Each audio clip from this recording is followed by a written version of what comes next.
आज के वीडियो में हम देखेंगे कैपिटल मार्केट के बारे में। पोर्टफोलियो एनालिसिस एंड मैनेजमेंट में कैपिटल मार्केट यानी कि पूंजी बाजार के बारे में जानेंगे। ये क्या होता है, इसके उद्देश्य क्या हैं और इसके घटक कौन कौन से हैं, और फिर अगले वीडियो में हम डिटेल से इन चीज़ों को देखेंगे। कैपिटल मार्केट के बारे में हम बात करते हैं।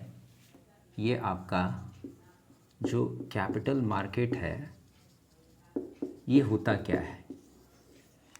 कैपिटल मार्केट में ये फिनेंशियल मार्केट का एक पार्ट होता है। कैपिटल मार्केट यानी कि वित्त बाजार का एक प्रकार होता है जिसमें दीर्घकालीन कोषों के उधार लेन देन में सहायता मिलती है, जिसमें दीर्घकालीन कोषों के उधार लेन देन में सहायता की जाती है। इसको ऐसे कह सकते हैं। तो कैपिटल मार्केट क्या होता है? यह वित्त बाजार का एक प्रकार है जिसमें दीर्घकालीन कोषों के उधार लेन देन में सहायता मिलती है, जिसमें दीर्घकालीन कोषों के उधार लेन देन में सहायता मिलती है। ठीक है, ये आपका हो गया कैपिटल मार्केट का संक्षिप्त जो परिचय या परिभाषा जो आप समझ लें इसको। इसमें क्या होता है कि इसमें जनता के बचत को उद्योग, वाणिज्य और सार्वजनिक संस्थानों को उपलब्ध कराया जाता है। इसमें क्या किया जाता है? जनता के बचत को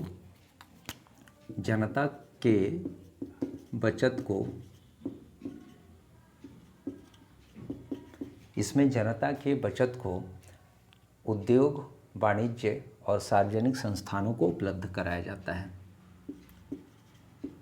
उद्योग, वाणिज्य और जो सार्वजनिक संस्थान होते हैं, सार्वजनिक संस्थान इनको उपलब्ध कराया जाता है।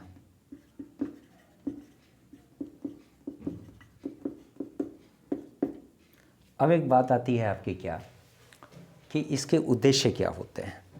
तो उद्देश्य की जब हम बात करते हैं, ये तो इसकी परिभाषा हो गई एक छोटी सी। अब इसके उद्देश्य की जब हम बात करेंगे तो उद्देश्य में ये हो जाते हैं, इसके दो तरह के उद्देश्य होते हैं। इसके उद्देश्य की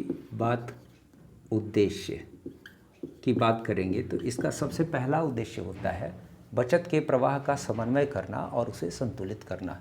ठीक है, बचत के प्रवाह का समन्वय करना और उसे संतुलित करना।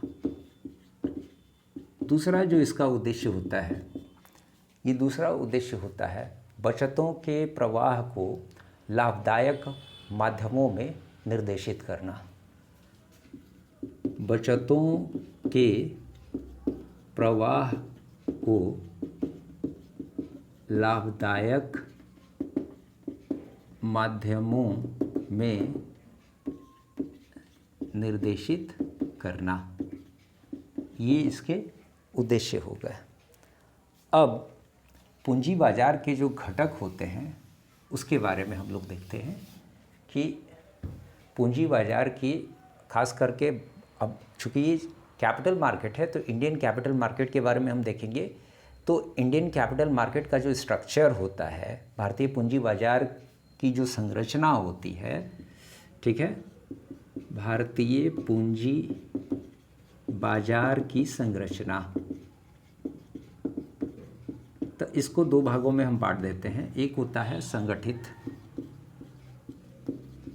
संगठित और दूसरा होता है असंगठित बाजार। संगठित बाजार में क्या क्या चीज़ें, कौन कौन सी संस्थाएं शामिल होती हैं?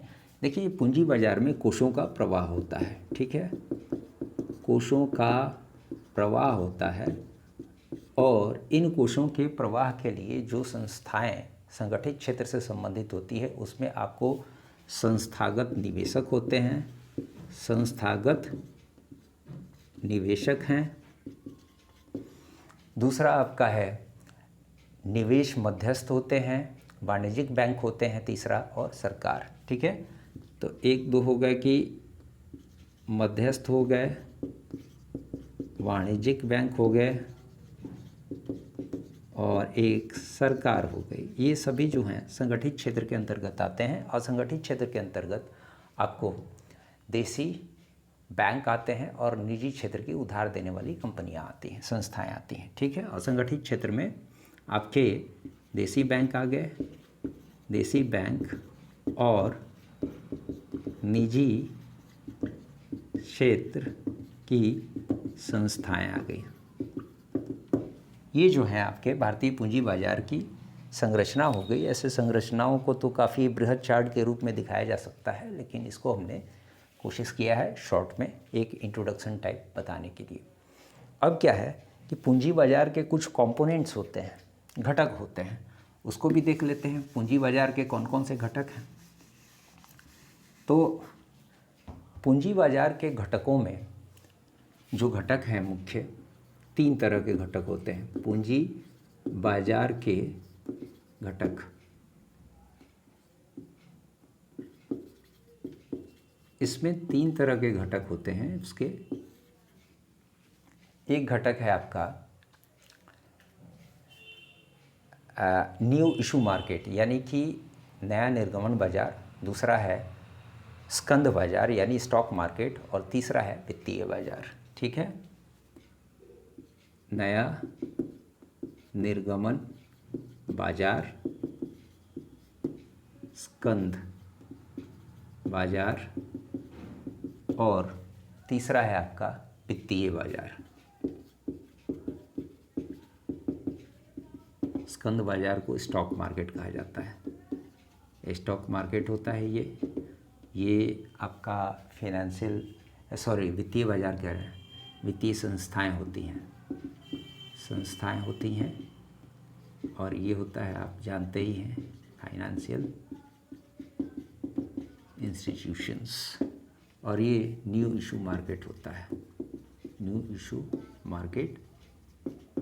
इन सारे घटकों के बारे में हम डिटेल से एक एक करके पढ़ेंगे।